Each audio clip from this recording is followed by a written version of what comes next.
കാട്, കറുത്ത കാട്, മനുഷ്യൻ ആദ്യം പിറന്ന വീട്. വയലാറിൻ്റെ ഈ വരികൾക്ക് പിറന്ന വീടും നാടും രാജ്യവും ഭൂമിയും ഒക്കെ വിട്ട് മറ്റു ഗ്രഹങ്ങളിലേക്ക് വരെ ചേക്കേറാൻ നിൽക്കുന്ന മനുഷ്യനോട് കാലങ്ങൾക്ക് മുമ്പേ എന്തോ സൂചിപ്പിക്കാനുണ്ടായിരുന്നിരിക്കാം. ജീവൻ നിലനിർത്താനുള്ള ജലം വർണ്ണശബളമായ ബോട്ടിലുകളിൽ കാശ് കൊടുത്ത് മേടിക്കുന്ന നാം ശ്വസിക്കാനുള്ള വായു അങ്ങനെ മേടിക്കുന്ന കാലം വിദൂരമല്ല.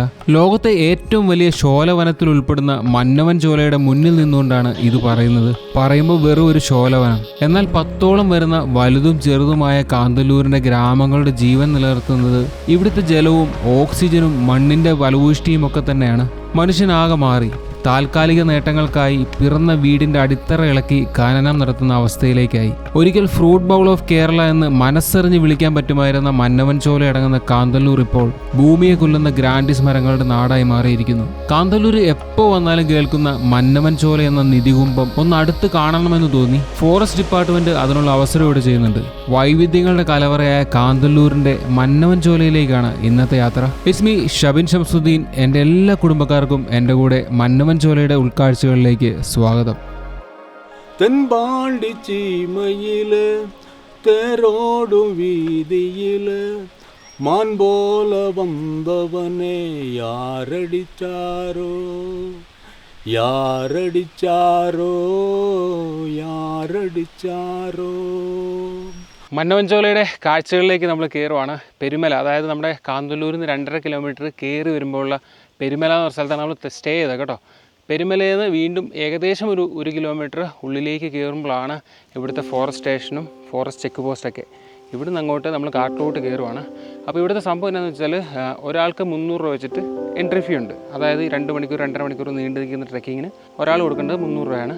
പിന്നെ നിങ്ങളുടെ കയ്യിൽ വീഡിയോ ക്യാമറ ഉണ്ടെങ്കിൽ അതിന് 350 രൂപ എക്സ്ട്രാ കൊടുക്കണം. അപ്പോൾ നമ്മൾ 2 പേരുള്ളതുകൊണ്ട് 600, 350, 950 രൂപ ഇവിടെ കൊടുത്ത് ടിക്കറ്റ് എടുക്കും. അതായത് GPay മാത്രമേ അക്സെപ്റ്റ് ചെയ്യത്തുള്ളൂ, പൈസ ആയിട്ട് കൊടുത്തവർ മേടിക്കില്ല. അപ്പോൾ GPay കൊടുത്ത് അതിൻ്റെ റെസിപ്റ്റ് മേടിച്ചിട്ട് നമ്മുടെ കൂട്ടത്തിലൊരു ഫോറസ്റ്റ് ഗാർഡും ഉണ്ടാവും. അപ്പോൾ അങ്ങനെയാണ് ഇതിൻ്റെ ഉള്ളിലേക്ക് പോകുന്നത്. ഇത്ര പേര് ലിമിറ്റോ അങ്ങനത്തെ കാര്യങ്ങളൊന്നും പറഞ്ഞില്ല കേട്ടോ, നമ്മൾ 2 പേരല്ലേ ഉള്ളൂ. അപ്പോൾ എന്തായാലും ഇനി മന്നവൻ ചോലയുടെ ആ ഒരു കാഴ്ചകളിലേക്ക് എല്ലാവർക്കും സ്വാഗതം. ഇപ്പോൾ കാന്തല്ലൂരിൽ ആപ്പിളിൻ്റെ സീസണാണ്. അപ്പോൾ നമ്മൾ പോകുന്ന വഴിക്ക് കഴിക്കാനായിട്ട് ഒരു പതി ആപ്പിളും മേടിച്ചിട്ടുണ്ട് 100 രൂപയുടെ. ചേട്ടൻ്റെ പേര് സതീഷ്. ഇത് എത്ര ദൂരമാണ് നടക്കാൻ? 1.5. അങ്ങോട്ടും ഇങ്ങോട്ടൂടെ നമ്മൾ നടക്കുന്ന അനുസരിച്ച് എത്ര സ്പീഡൊക്കെ നടക്കുവാണെങ്കിൽ പെട്ടെന്ന് കവർ ചെയ്ത് വരാം. സ്ലോയിൽ നടക്കുവാണെങ്കിൽ ഒരു 2-3 മണിക്കൂറൊക്കെ എടുക്കും. ഇവിടെ എന്തൊക്കെയാ ഉള്ളത്? ഇവിടെ മ്ലാവുണ്ട്, പിന്നെ കടുവൊക്കെ ഉണ്ട്. കാടിൻ്റെ ഉള്ളിൽ കാണാൻ ഭയങ്കര രസമല്ലേ? അതെ, വിട്ട് നടക്കാൻ പറ്റില്ല, എന്നാലും കയറും. കഴിഞ്ഞ ദിവസം ഒരു ഉറുമ്പിക്കര പോയിട്ട് കഴുത്തിൽ നിന്ന് 3 എണ്ണത്തിന് എടുത്തോളാം കടിച്ചിരുന്നത്. വെയിൽ സമയമാണെങ്കിൽ ഇങ്ങനെ അട്ടയൊന്നുമില്ലെന്ന്. ഫ്രീ ആയിട്ട് ഇപ്പോൾ മഴ പെയ്ത് കിടക്കുന്നുണ്ടല്ലേ?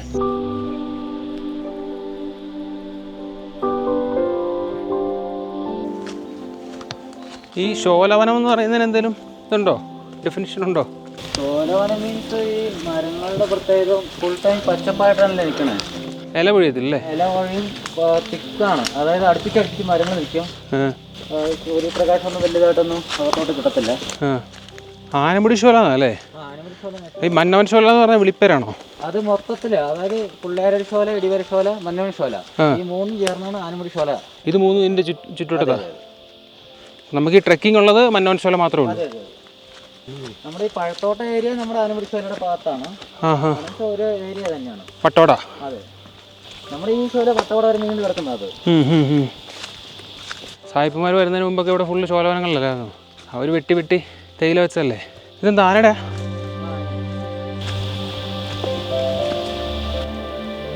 ഇവിടുത്തെ മെയിൻ അഡ്വാൻറ്റേജ് അറിഞ്ഞതെന്ന് വെച്ചാൽ പലതരം സസ്യജാലങ്ങളുണ്ട്. അതായത് ദിനോസർ യുഗമില്ലേ, ആ യുഗത്തിൽ കണ്ടുവന്നിരുന്ന ഫേണില്ലേ, ഫേൺ ഒരു ടൈപ്പ് ചെടിയില്ലേ, അതൊക്കെ ഇവിടെ ഉണ്ടെന്നാണ് അറിഞ്ഞത്. ദിനോസറിൻ്റെ യുഗം എന്നൊക്കെ പറയുമ്പം ഇത്ര വർഷം ബാക്കിലല്ലേ. തിക്കെന്ന് പറഞ്ഞാൽ നല്ല തിക്കാണ്.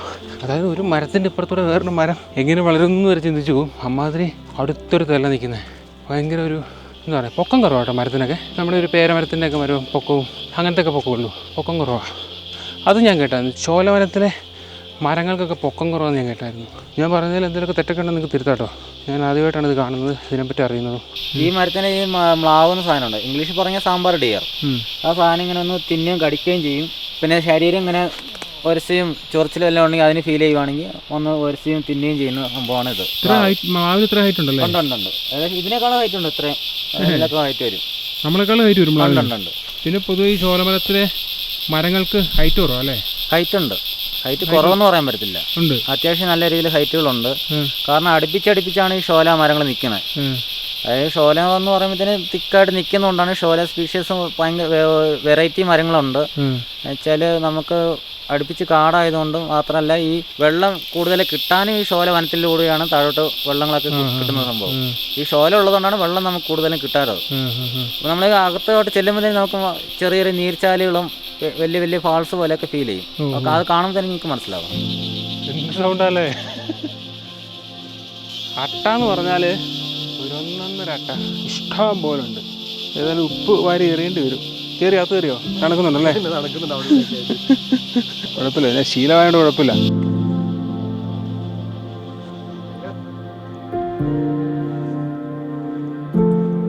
പോകുന്ന വഴിക്ക് നിറച്ച് ആനപ്പെണ്ണുണ്ട്. പിന്നെ അതിൻ്റെ അകത്ത് കുഞ്ഞ് കൂണുകളൊക്കെ മുളച്ചിട്ടുണ്ട്. പിന്നെ ഈ ഷോലകളിലൊക്കെ ഔഷധ ഗുണമുള്ള സസ്യങ്ങൾ ഒത്തിരി ഉണ്ട്. ഇപ്പം ഈ നമ്മുടെ കാന്തല്ലൂർ അല്ലെങ്കിൽ ഈ ഏരിയയിൽ കുറേ കുടികളുണ്ട്. കുടികളെന്ന് വെച്ചാൽ ട്രൈബൽ ആൾക്കാർ താമസിക്കുന്ന അല്ലെങ്കിൽ ആ ഗണത്തിൽപ്പെട്ട ആൾക്കാർ താമസിക്കുന്ന കുറേ സ്ഥലങ്ങളുണ്ട്, പഴയ ആൾക്കാർ. അപ്പം ഇവരൊക്കെ കുറേ നമുക്കറിയാമല്ലോ ഈ നാട്ടു ചികിത്സ അല്ലെങ്കിൽ ഈ പുരാതനമായ ചികിത്സകളൊക്കെ ഭയങ്കര എഫക്റ്റീവ് അല്ലേ. അപ്പോൾ അവരൊക്കെ കൂടുതലും ഡിപ്പെൻഡ് ചെയ്യുന്നത് ഇങ്ങനത്തെ കാടുകളെയാണ്.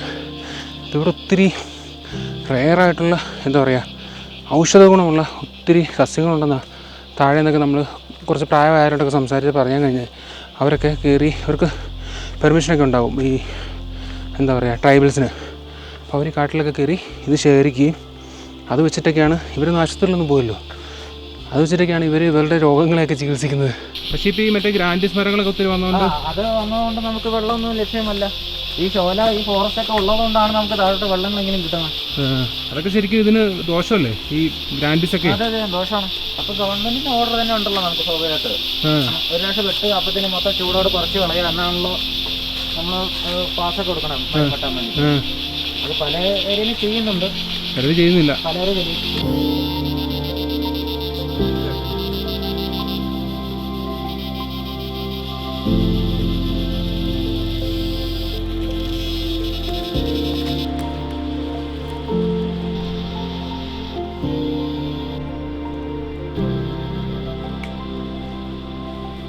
മരത്തിൻ്റെ അല്ല, ഇത് മരത്തിൽ ഒട്ടിച്ച് വളരുന്ന ഒരു കൂണെന്ന് വേണേൽ പറയാം.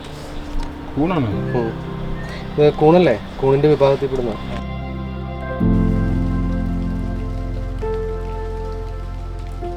നമ്മൾ അത്യാവശ്യം നടന്ന് കയറിയ ഒരു കുന്നിൻ്റെ മുകളിൽ എത്തിയിട്ടുണ്ട്. താഴോട്ട് വലിയ കുഴി നോക്കി. ഇതിലൊക്കെ ആന ഇറങ്ങിപ്പോവും. എനിക്ക് ഒരു എന്തോ ഇറങ്ങിപ്പോകുന്ന ടൈപ്പ് ഒരു സാധനം, ഒരു വഴി പോലൊക്കെ തോന്നുന്നുണ്ട്. കണ്ടോ? ചിലപ്പോൾ ഈ ഐറ്റം ഇറങ്ങി അങ്ങ് പോകുമായിരിക്കും ആശാൻ. എന്ത് രസമല്ല കാണാൻ. ശരിക്കും ഇതൊക്കെ നമ്മൾ കാത്തു സൂക്ഷിക്കണം.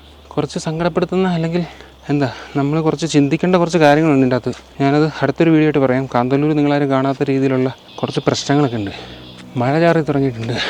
അങ്ങോട്ട് ചെല്ലുമ്പോൾ ഒത്തിരി വെറൈറ്റി സാധനമൊക്കെ ഉണ്ടെന്ന് പറഞ്ഞേ. നമ്മളൊന്നും എത്തിയിട്ടില്ല. ആ വെള്ളം ഒഴുകുന്ന സൗണ്ട് കേൾക്കുന്ന എവിടെയാ? ആ സ്ഥലം ഏതാ? വാട്ടർഫോൾസ് ഉണ്ടോ? ഓ, കാന്തല്ലൂർ വില്ലേജ് ഇല്ലേ? കാന്തല്ലൂർ വില്ലേജ് പിന്നെ അതിൻ്റെ താഴെയുള്ള വില്ലേജ്, ഇവിടേക്കുള്ള കംപ്ലീറ്റ്ലിയുള്ള കുടിവെള്ളം പോകുന്നത് ഈ ഒരു കാട്ടിൽ നിന്നാണ്. ഇവർ ഓസിട്ട് അങ്ങ് എടുത്തേക്കുക. അപ്പോൾ അതുകൊണ്ട് തന്നെ ഈ കാന്തല്ലൂരൊന്നും കിണറുകളോ അങ്ങനത്തെ സംഭവങ്ങളൊന്നുമില്ല കേട്ടോ. എല്ലാവരും ഈ ഒരു പൈപ്പ് വെള്ളത്തെ, അതായത് ലൈവായിട്ട് വരുന്ന വെള്ളത്തെ ഡിപ്പെൻഡ് ചെയ്തിട്ടാണ് അവിടുത്തെ ജീവിതം മൊത്തം നടക്കുന്നത്. ഈ സ്ഥലങ്ങളുണ്ട്, ആവശ്യം വെള്ളമുണ്ട്. അങ്ങനെ വന്ന് കുറച്ച് ദിവസം എന്നിട്ട് അപ്പത്തേനും തിരിച്ചു പോകും. ഓഹോ, ഇവിടെ നിൽക്കില്ല. ഫോറസ്റ്റ് ആയതുകൊണ്ട് ഗ്രാസ് തന്നെ കണ്ടില്ല, ഒന്ന് രണ്ട് ചുമ്മാ നിൽക്കുന്നല്ലാതെ പുല്ലില്ല. അതുകൊണ്ട് ആശാനോട് നിൽക്കില്ല, വിട്ടുപോകും. പിന്നെ നമ്മുടെ സുകുമാരൻ ചേട്ടൻ പറഞ്ഞതനുസരിച്ചിട്ട് ഈ കാടിന് മന്നവൻ ചോല എന്ന് പേര് വരാനായിട്ടൊരു കഥയുണ്ട്.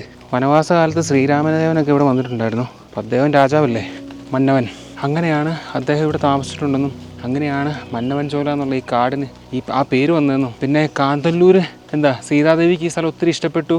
അങ്ങനെ രാമനോട് പറഞ്ഞു, കാന്ത ഇത് നല്ല ഊര്, അങ്ങനെയാണ് കാന്തല്ലൂർ എന്നുള്ള പേര് വന്നതെന്നൊക്കെയാണ് പല കഥകൾ കേൾക്കുന്നത്. ഏതായാലും കഥകൾ അവിടെ നിൽക്കട്ടെ, ഒന്ന് മരം ചാടാനുണ്ട്. പിന്നെ വേറൊരു കാര്യം പറഞ്ഞതേ, അപ്പോൾ നിങ്ങൾ ഈ വഴി നോക്കിയാൽ കാണാൻ പറ്റും, തറയിലൊക്കെ ഫുള്ള് ഇലകളാണ്, നല്ലപോലെ ഇലകളുണ്ട്. അപ്പോൾ ഇവിടെ ഈ ജലസ്രോതസ്സിൻ്റെ ഒരു മെയിൻ ഉറവിടം ഈ താഴെ കിടക്കുന്ന ഇലകളാണെന്ന് അങ്ങനെ ഞാൻ കേട്ടു കേട്ടോ. അതായത് ഇല പൊഴിഞ്ഞ് വീണിട്ട് വെള്ളം വന്ന് അതിൻ്റെ അടിയിൽ സ്റ്റോറാവും. അതിങ്ങനെ തിക്കായിട്ട് ഇങ്ങനെ ഇലകൾ നിൽക്കും. അപ്പോൾ അധികം ഒഴുകി പോകത്തില്ല. അപ്പോൾ ഇവിടെ ഇങ്ങനെ ഫുൾ ടൈം വെള്ളം കാണും. അങ്ങനൊരു സംഭവം ഞാൻ കേട്ടായിരുന്നു. നമ്മൾ നടന്ന് ഒരു ഓപ്പൺ ഏരിയയിലെത്തി.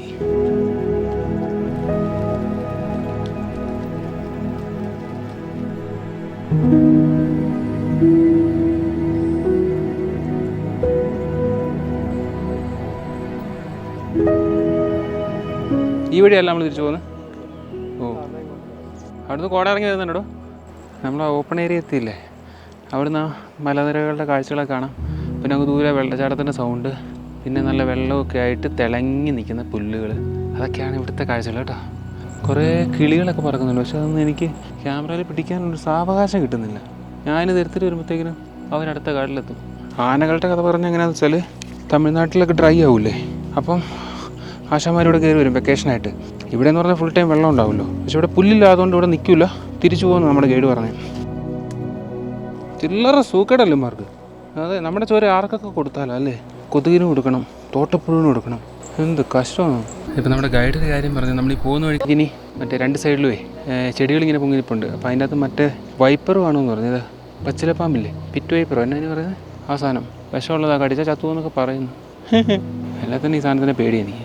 കഴുത്തിന് മുകളിലൊക്കെ നിൽക്കും. എൻ്റെ അമ്മു വീടില്ല. നമ്മൾ ഓപ്പൺ ഏരിയ കൂടെ നടന്ന് പിന്നെയും കാട്ടി കയറും കേട്ടോ. എന്ന് വെച്ചാൽ ഭയങ്കര തിക്ക് ഇരുട്ടൊക്കെ അടിച്ച് കിടക്കുന്നു. ഇനി നമ്മൾ ഭയങ്കര വെളിച്ചത്തോടെ വന്നതുകൊണ്ട് അങ്ങനെ തോന്നുകയാണെന്ന് അറിയത്തില്ല. പക്ഷെ നല്ല രീതിയിൽ കിടപ്പുണ്ട്. കടിച്ചിരാം.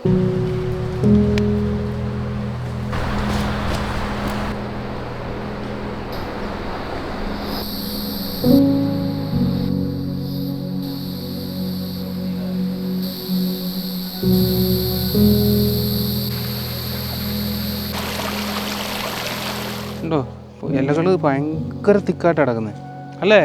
ഇലകൾ കിടക്കുന്നേ നല്ല തിക്കായിട്ടല്ലേ? അന്ന് സുമാനന്ദേട്ടൻ പറഞ്ഞു ഓർക്കുന്നുണ്ടോ? ഇലകൾ ഇങ്ങനെ വീണ് കിടക്കും. അപ്പം അതിൻ്റെ താഴെ ഇങ്ങനെ വെള്ളം ഒത്തിരി അതിൻ്റെ അടിയിൽ ഇലകൾക്കടി ഇങ്ങനെ ശേഖരിക്കപ്പെടും. അങ്ങനെ ചെറിയ ചെറിയ അരുവികൾ ചെന്ന് വലിയ വെള്ളച്ചാട്ടമാകും, പുഴകളാകും. അപ്പോൾ ഇതാണ് ബേസ്. ഇതിനെയാണ് നമ്മൾ പ്രൊട്ടക്റ്റ് ചെയ്യേണ്ടത് അല്ലേ? ശരിക്കും ഈ കാന്തല്ലൂർ എന്തോരം കാര്യങ്ങളുണ്ടെന്നറിയോ. നമ്മൾ വന്ന് ഒരു 3-4 ദിവസം നിൽക്കാനുള്ള ഐറ്റംസ് ഉണ്ട് ഇവിടെ. പക്ഷേ പൊതുവെ ആൾക്കാർ കൂടുതലും വന്ന് വ്യൂ പോയിൻറ്റ്സ് ഒക്കെ കണ്ടിട്ട് അങ്ങ് വീടുവാണ്. നമ്മുടെ കഴിഞ്ഞ വീഡിയോ കണ്ടവർക്ക് മനസ്സിലാവും. നമ്മൾ 2 ദിവസത്തേക്ക് വന്നിട്ട് കുറേ ദിവസം നിന്നിട്ടാണ് പോയത്. ഒത്തിരി ഗ്രാമങ്ങളുണ്ട്. ഇതൊക്കെ ഭയങ്കര എക്സ്പീരിയൻസ് ആണ്. എന്ത് രസമാണെന്ന് നോക്കി.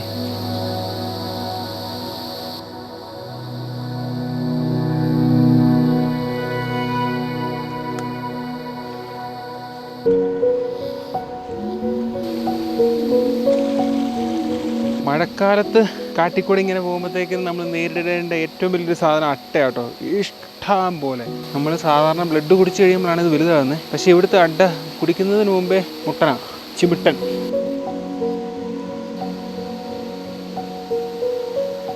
വെള്ളത്തിൻ്റെ അടുത്തെത്തി. വെള്ളത്തിൻ്റെ സൗണ്ട് നല്ല രീതിയിൽ കേൾക്കാം. ഇവിടുന്ന് കാണാട്ടോ.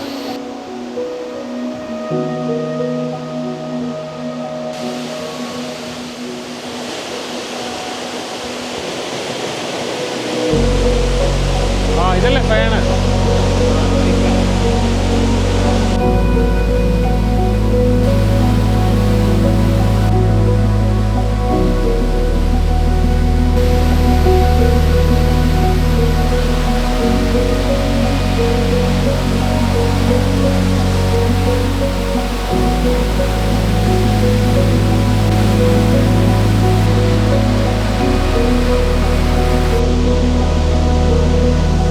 എവിടെയൊക്കെയാണ് കടിച്ചേക്കുന്നത്?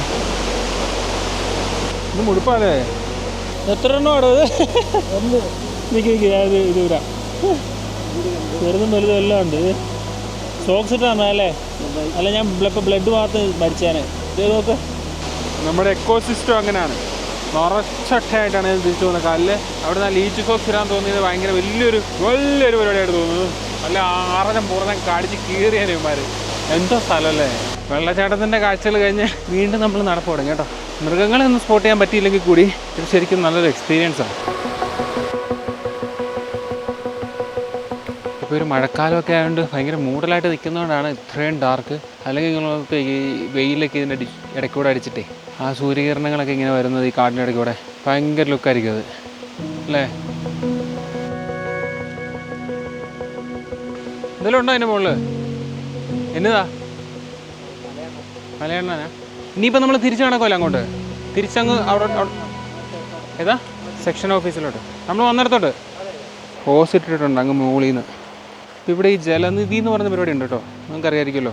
മാസം 750 രൂപ കൊടുത്തു കഴിഞ്ഞാൽ എന്താ വെള്ളം കിട്ടുന്ന പരിപാടി. അപ്പോൾ ഇവരെനിക്ക് തോന്നുന്നു ഇവിടുന്ന് ഇങ്ങനെ വെള്ളം കൊണ്ടുപോയിട്ട് താഴെ ഏതെങ്കിലും ടാങ്കിലോ എവിടെയെങ്കിലും സൂക്ഷിക്കുമായിരിക്കും, അല്ലെങ്കിൽ അവിടുന്ന് പിന്നെ കണക്ഷൻ കൊടുക്കുന്നതായിരിക്കും. ഇവിടുന്ന് കണക്ഷൻ ഡയറക്റ്റ് എല്ലാ വീട്ടിലോട്ടും കൊടുക്കാൻ പറ്റുമല്ലോ. അപ്പോൾ അങ്ങനെ ഒരു പരിപാടി ആണെന്ന് തോന്നുന്നു ഉദ്ദേശിക്കുന്നത്.